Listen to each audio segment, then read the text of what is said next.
Hey guys, welcome back. In this video, we'll be comparing Blender and Fusion 360 to help you decide which one's better for 3D printing. If you're into 3D printing and trying to choose between Fusion 360 and Blender, the better option depends on the kind of projects you're working on. Let's start with Fusion 360. It's perfect for precise projects like brackets, gears, and mechanical prototypes. Developed by Autodesk, it's widely used by engineers and designers. Its biggest advantage is parametric modeling. When you change one part, the rest of the model updates automatically. It's also cloud-based and supports STL export for 3D printing.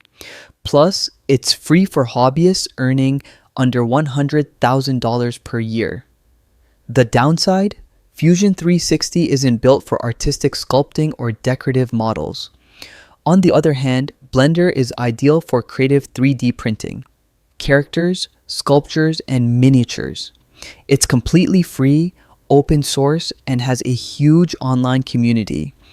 Blender's strengths are in sculpting and texturing, and it includes a 3D print toolbox add-on to help prepare your models for printing. But it's not designed for precise engineering. So tight tolerances can be tricky. So which one's better? Both are powerful but serve different goals. Choose Fusion 360 for engineering accuracy and Blender for artistic creativity. And that's it. If this helped you out, don't forget to like, subscribe, and check out our next video.